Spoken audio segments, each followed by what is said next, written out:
Hi there. I wanted to come and bring you a quick message. I was on YouTube this morning and I saw the latest video by my friend Deborah. And Deborah, I hope you don't mind my sharing your anecdote to make a bigger point. Um, she shared her experience recently of speaking on stage for the first time. And for those of us who follow Deborah on YouTube, she is such a polished and passionate speaker. It is hard to imagine that she's never spoken to a big audience from a stage. But this was the case. The first time she ever spoke to a big audience on stage was just a few weeks ago.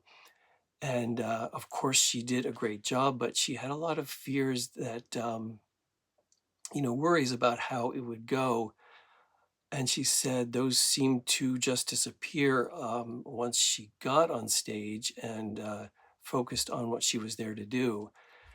I had this visual of her stepping on stage and her purpose, her reason for being there, also stepping onto the stage with her. And in the way I visualized it, her purpose was, was like this big energy bubble or balloon that took up the whole stage. So there wasn't any room for her fears to be on the stage with her, and obviously she had a, good reason for being there. It's the same thing that drives her showing up on YouTube. And that took over the space that she was in, so that she wasn't reacting to her fears. She was reacting and acting from her reason for being there. So you might already know that Deborah was the person who specifically, personally invited me to show up on camera on YouTube for the first time, which I did on April 1st of this year.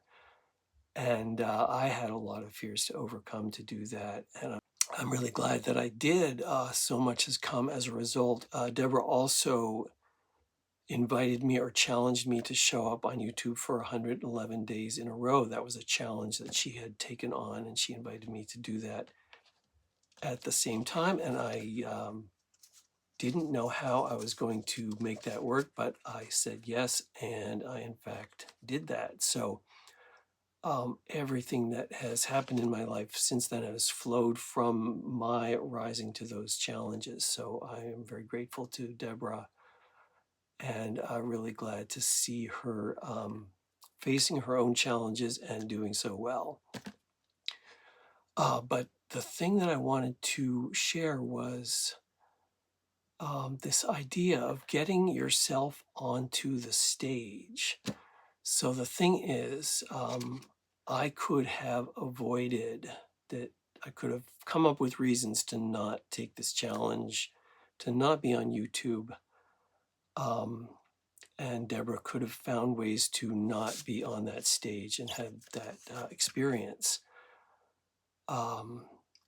So sometimes you have to take steps to put yourself on the stage so that you can be there with your purpose, your reason for being there, and see how strong your purpose is and see that you have what it takes to do the right thing despite having fears and anxieties about how well you'll do. So I noticed in my own life, I've done some really amazing things. I did show up on YouTube for more than 111 days in a row. And I also did a challenging project to record music and post it on YouTube for 88 days in a row. Those challenges ended earlier this month, in early August. I have noticed that I wouldn't say I'm slacking off, but I'm not automatically coming back on YouTube. I have to keep nudging myself, or my spirit team is nudging me with specific things that they want me to bring to YouTube. So when you are not on the stage, not in the venue where your purpose takes place and turns into action, you might not automatically flow into the space where you are acting on your purpose, or where you are on stage and speaking, whatever your purpose is. Because I'm using stage as a metaphor here because I know that many of us have purposes that are calling us that aren't necessarily about being on stage and speaking to the public. So this really hit me this morning because at the same time I'd been thinking about some of my musical idols who I've followed since my teenage years. And my most passionate, driven purpose in life is to make music on that same level, with the same kind of beauty and depth and skill that my musical idols brought to their music. And I've been doing better and better at my own efforts to make music on that level. But the thing that I observed in my musical idols is most of them gave up on themselves at some point. They retired, they stopped making music, or they made music only occasionally. And I certainly don't want to follow them on that path. Now, there's nothing wrong with people saying, I've done enough of this and now I want to retire. But my hunch and my observation, and I'm not naming anyone, and I could be wrong about this, but I think this is a case of people giving up on themselves despite proving what they were capable of doing. So I think they stopped believing in themselves because they lost their record deal, or their audience got smaller, or something else happened that took away some of their confidence, and then they just never put themselves back on stage, or they let years and years go by before they said, wait a minute, what's happening with my life? What does it take to get myself back into this thing that I'm best at? So, so the message here is you won't necessarily automatically get yourself into the place where your purpose takes over and you're doing the things you were meant to do. You might have to arrange things so that you're in that venue, you're in that place, you're acting on your purpose. So what does it take? What is your purpose? You probably have some sense of it, even if you're not clear on the details.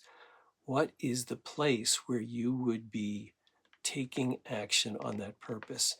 And what does it take to put yourself in that place that will call you to do your best work? So this is not necessarily a straightforward answer, because even if it's a simple thing of I'm on stage speaking to people, or I'm on stage playing music for people, or in my case, I'm in a recording studio recording music that I want people to hear. The details do take some working out, and it's not always that obvious how you put those pieces together. But what if you could trust that when you were there, you would do well, that your guidance would lead you to do the things that you know how to do, you would perform well in the moment, and you would deliver the results that you hoped to deliver. So if you had that trust, what would it take to get yourself into that place? So that's my challenge to you, to think about what is the stage, what is your venue, what is the place where you are called to your purpose, and then what do you have to do to put yourself there? That's the question for today, and I want to thank you for listening. I will see you in the next video.